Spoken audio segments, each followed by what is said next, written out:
Welcome back to Always Learning. What are we doing today? Well, today we're making a 5-gallon bee sugar feeder, kind of water feeder, sugar feeder.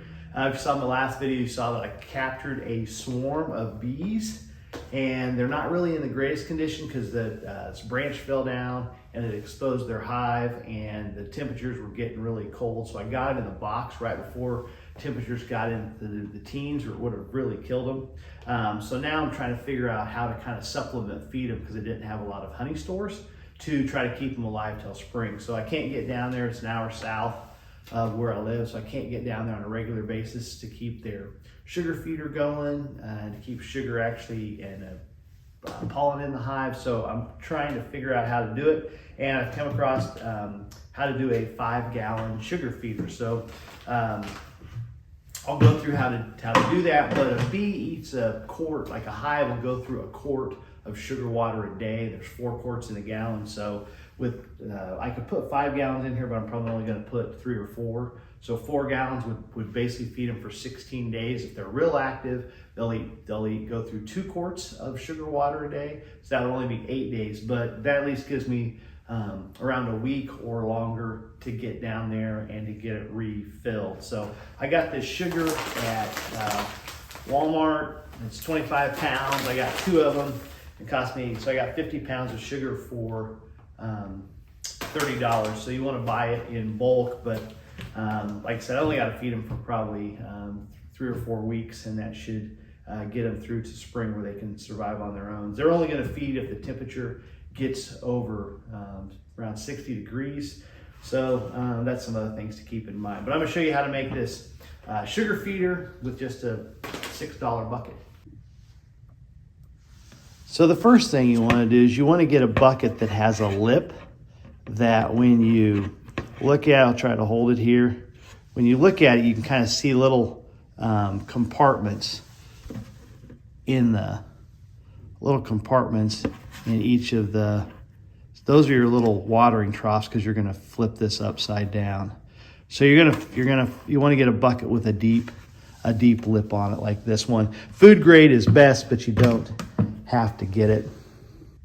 So you want to get one with a lid, and then if you get a light, you can kind of shine it here. You can see where the square is on the bucket, and then you're simply going to put a dot where you're going to drill in the center of those squares.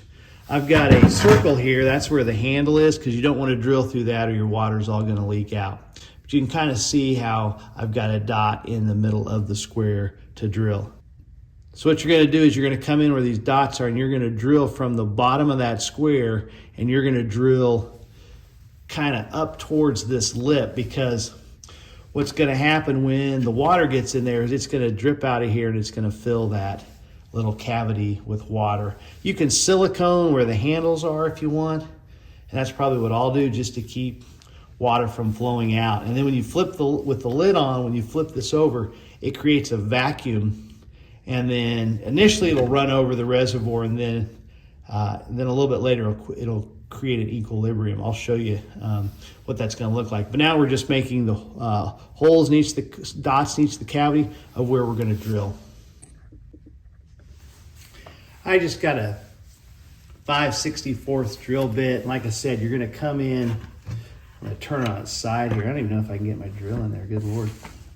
And you're just simply going to come in from the bottom or the middle towards the bottom at a little bit of an angle. Plastic's kind of hard to drill into.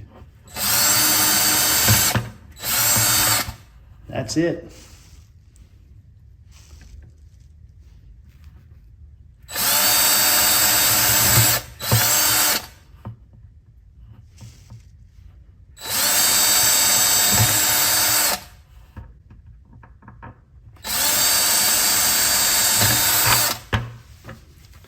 So you want to make sure you go through the inside, but you don't puncture the outside. And that little reservoir right there is what's going to hold it. And little bees are going to come up, land there, and get a little drink. That way they don't drown. All right, so I got the buckets and I've got the holes on the inside that are done right here that should put the water equilibrize in these little troughs right here. You want it deep enough that it'll hold water. You can come in with a grinder or a hacksaw. You can cut these off if you want and put silicone in those holes. It should, in theory, just leak out a little bit and then stay. We'll see. If it doesn't, then I'll cut them off. I'd like to keep this because might have to carry them someday if I can't get my son-in-law's truck to get back there. I may have to carry water.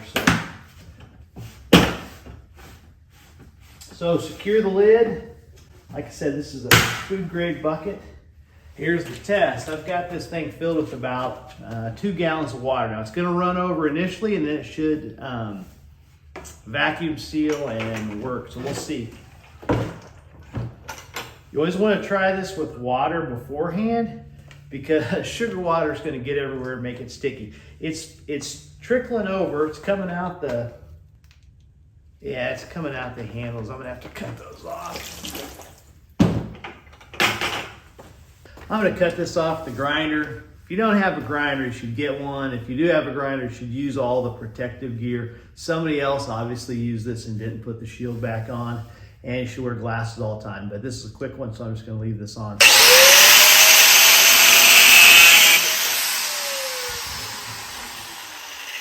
it cuts metal quick.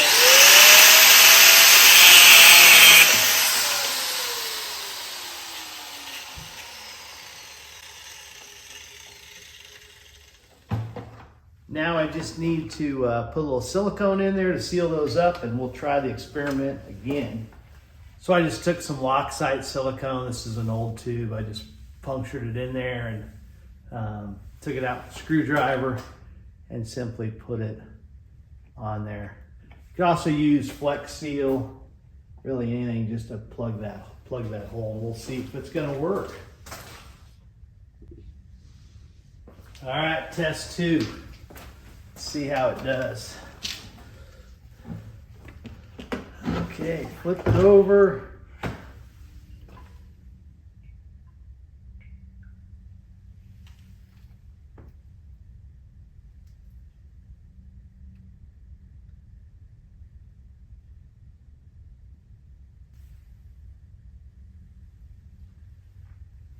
Perfect, there you go. Each little trough is full, but not overrunning.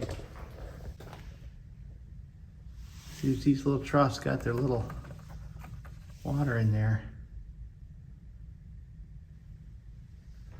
There you go, 5 gallon. Okay, so the last step is we're gonna take our 3 gallons of sugar water, and I've got this level and it's screwed in, and I'm just gonna put this up there, and then we'll see if it stays level.